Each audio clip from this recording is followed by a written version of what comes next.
Run for your life. The nightmare has begun. It will find you in the hour when dream and reality merge. The last desperate moment of darkness. All right, who is it? Just before dawn. Just before dawn. Unleashed on theaters just a few short weeks before Halloween 2 in October of 1981, this little independent slasher, directed by Jeff Lieberman, went largely unnoticed, but picked up steam when it appeared on video rental shelves the following year. Over the years, Just Before Dawn found itself being name-checked often by cult horror fans, and in 2005, the beloved company Media Blasters released a special 2-disc edition featuring commentary and a making-of featurette. Grab a comfy blanket, lower the lights, and snuggle up for an in-depth look at Just Before Dawn. Just before dawn comes horror. Just before dawn comes death. Rated R.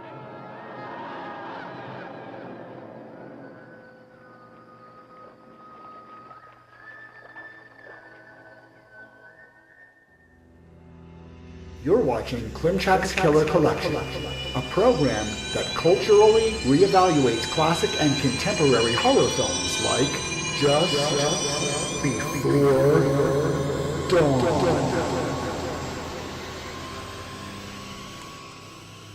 I first encountered Just Before Dawn on the shelf of the very first video rental store that I ever rented videos from, here in my hometown of Ashland. This was back in the day when you had to pay a yearly fee to be a member of a video rental club, in addition to your rental fees. Me as a 12-year-old rental customer was George Kennedy's name on the box. I knew this wasn't just going to be another low-rent slasher. Or was it? Let's take a close look at Just Before Dawn. Just Before Dawn is one of those rare early 80s slasher entries that got everything right about slasher heyday movies while retaining a bit of 70s grit. And this is probably due to a screenplay that mutated from something more supernaturally and spiritually tinged. Just Before Dawn takes all of its execution notes from its contemporaries. It opens with a setup kill that either establishes motive or serves to set up a mystery. The opening kill is unsettling and mean-spirited, and sets a tone that delivers what many slashers failed to deliver, a plausible scenario in a realistic and threatening environment, with the scariest animal of all being the threat, other human beings. I guess you're looking to find your way out of here. No, sir, we're doing just fine. We're going up the mountain to do some camping. Only a fool would do that. We got 5 of them in here. Well, I can't let you go Sir, up. hold on a second.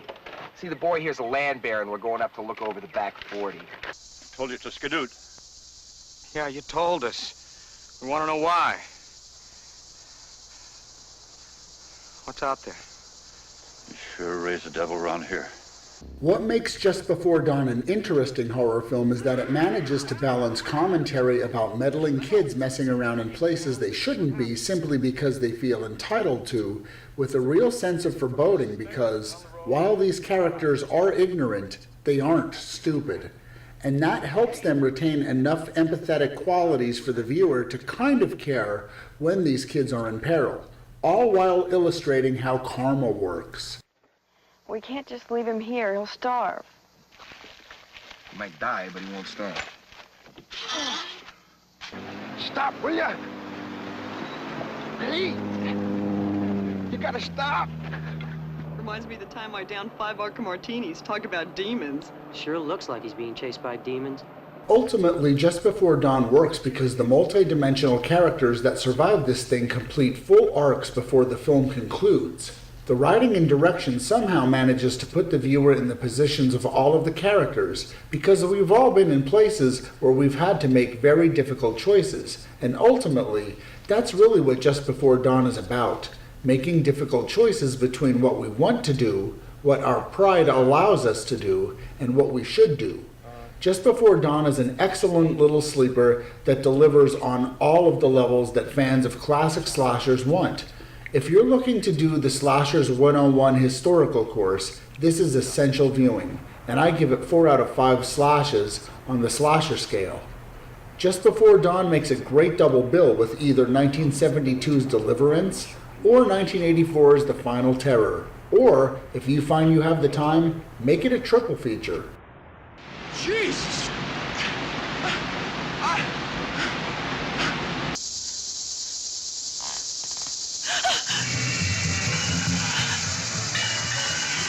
They're not dead.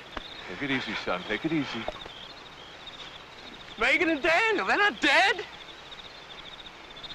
It's lost.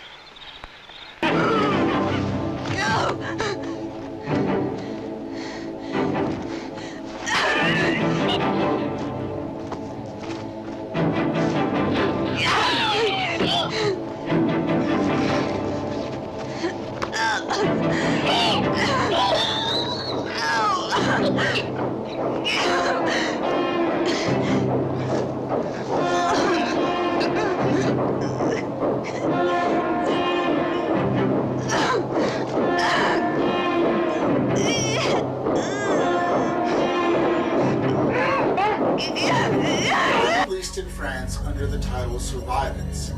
Just Before Dawn has a lot in common with its more popular cousin and influence, Deliverance. Director Jeff Lieberman has a few other cult classics to its credit.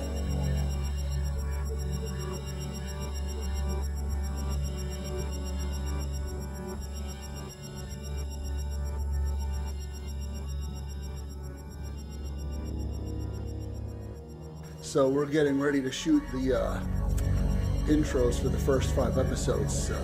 This is our first day of actual and most of the Watching Me based productions happen right here in this studio space. Here we are, high atop Hoffman Boulevard in Ashland, Pennsylvania at the ground floor East Coast Studios. Room on the attic floor that we used to build the set for Klimczak's Collection Season 2. I don't know what it looks like through there, but it looks great through here. It's really lit up. I have a visitor on the set now. Lucy is coming to visit me. She likes to know what's going on here in the set. As you can see, since you usually can't see what's going on in the shot, I'm in my sweatpants. Yes, Lucy, I'm in my sweatpants. This is why not much is getting done right now, because Lucy is coming in to inspect the productions at the ground floor East Coast Studios. Klimczak's Collection Season 2, Episode 40. Zombie Holocaust. Intros and outros, all takes.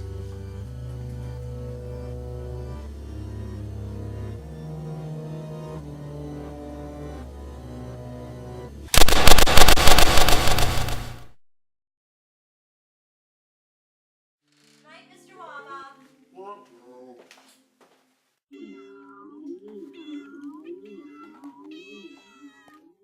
Do do do do.